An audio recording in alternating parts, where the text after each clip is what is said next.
देखिए, अपनी बातों से मीडिया की सुर्खियां बटोरने वाले पूर्व कृषि मंत्री सुधाकर सिंह ने आज नीतीश कुमार पर जमकर हमला बोला है। मैं आपको बताता चलूं कि जिस तरह से चौथी जो कृषि रोड मैप पर उन्होंने जो शंका जताई है कि इसमें गड़बड़ी है, साथ ही साथ सृजन घोटाले से लेकर जो बालिका गृह कांड बिहार में हुआ था, उन्होंने साफ तौर पर कहा है कि जिस तरह से इन जो घटनाएं हैं, इनकी थर्ड पार्टी से जो जांच करवाई गई थी, उसी तरीके से कृषि विभाग में भी थर्ड पार्टी से जो है बाहर के लोगों से जांच करवाई जाए। पहले सुनिए कि क्या कह रहे हैं सुधाकर सिंह। और उनकी सरकार में शामिल मंत्रियों के द्वारा बार बार जांच कराने का धमकी भरा बयान हम लोगों ने सुना।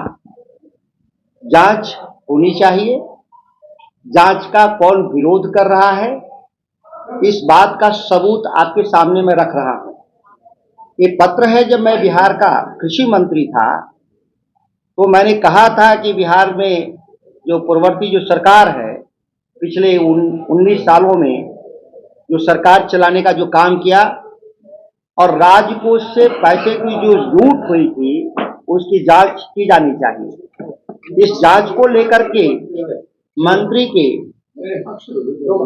जो आपने 17 साल प्लस 2 साल 19 साल जो सरकार चलाए और इसमें आपने 3 कृषि रोड मैप आपने लागू किया, जिसमें तकरीबन 3,10,000 करोड़ रुपए आप खर्च होने का दावा जो आपने किया, उस पर मेरा सवाल था।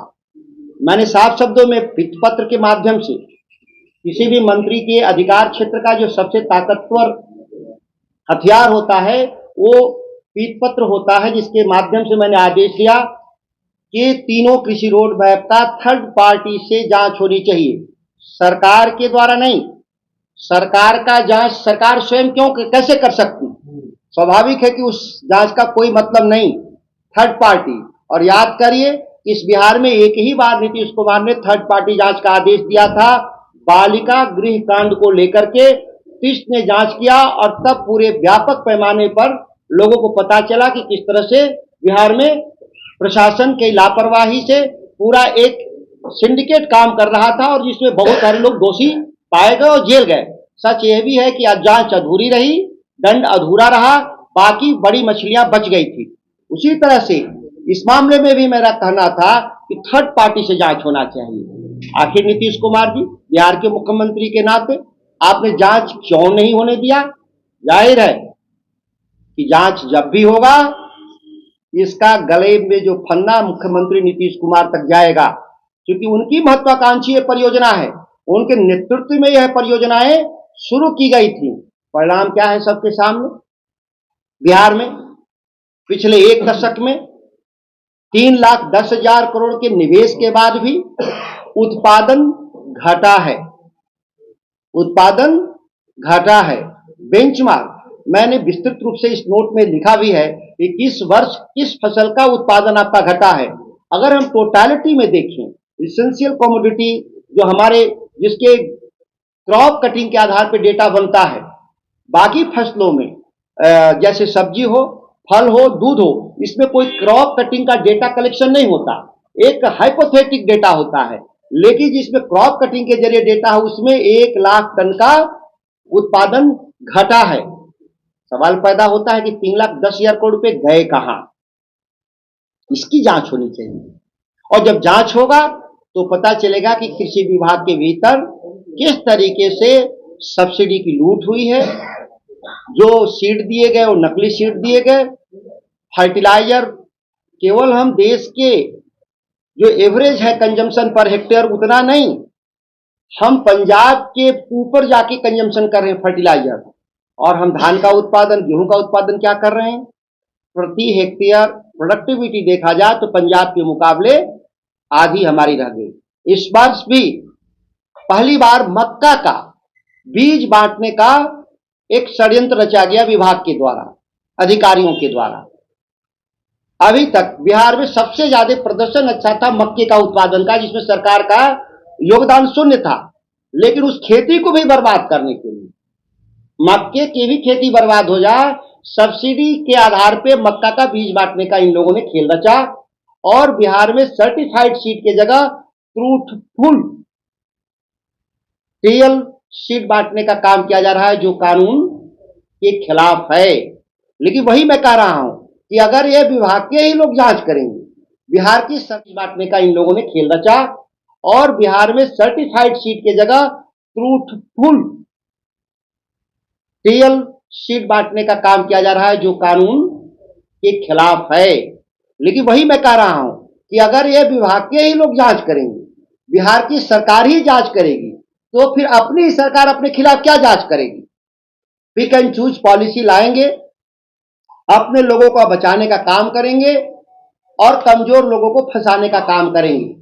बालिका गृह कांड के बड़े अभियुक्त बच गए।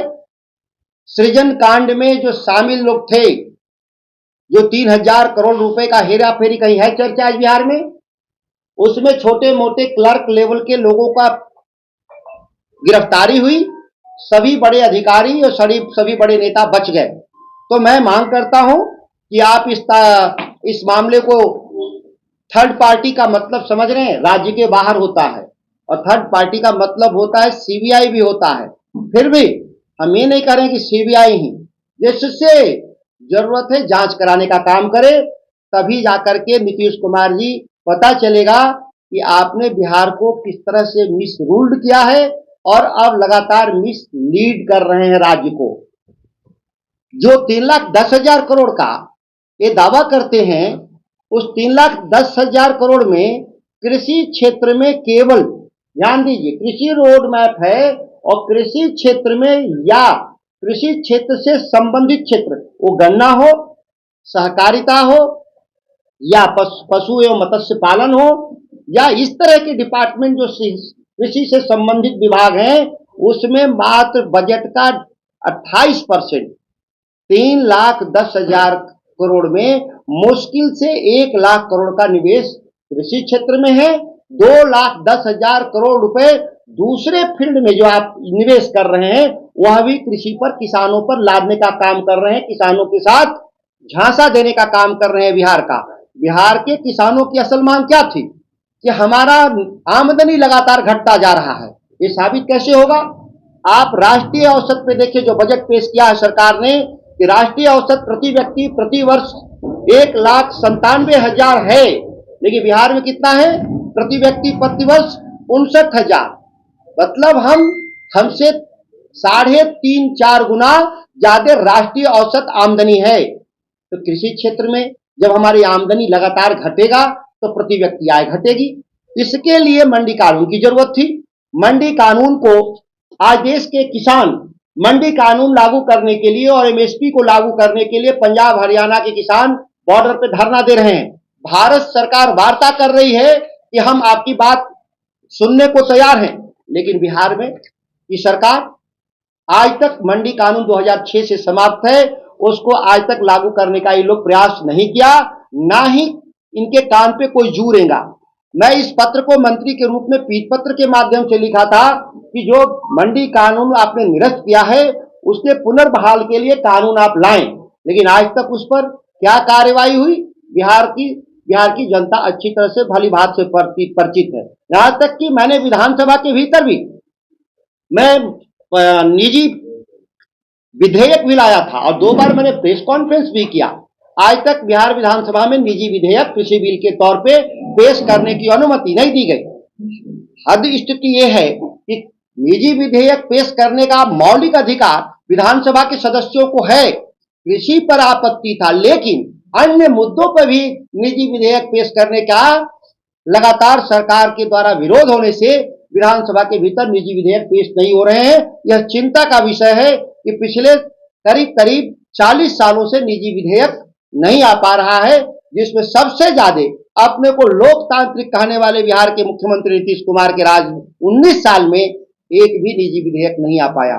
तो आपने साफ तौर पर सुना कि सुधाकर सिंह कहते हुए नजर आ रहे हैं कि कृषि विभाग में जो है बहुत सारी अनियमितता है, इसको तभी दूर किया जा सकता है जब इसकी जांच हो, और वो जांच कोई और नहीं, बाहर की किसी निजी कंपनी को देनी चाहिए। बहरहाल जिस तरह से उन्होंने लगातार जो है ये कृषि विभाग को लेकर लगातार नीतीश कुमार पर जो उन्होंने आरोप लगाए हैं, जब वो मंत्री थे तब भी वो लगाते रहे हैं। अब देखना ये है कि जिस तरह से उन्होंने बाहर से के लोगों से इसकी जांच कराने की बात कही है, अब देखना ये है कि क्या इसकी जांच हो पाती है, और जांच होती है तो कौन से तथ्य जो है सामने निकल कर आते हैं। बहरहाल बने रहिए हमारे साथ और देखते रहिए नेशन सिटी लाइव।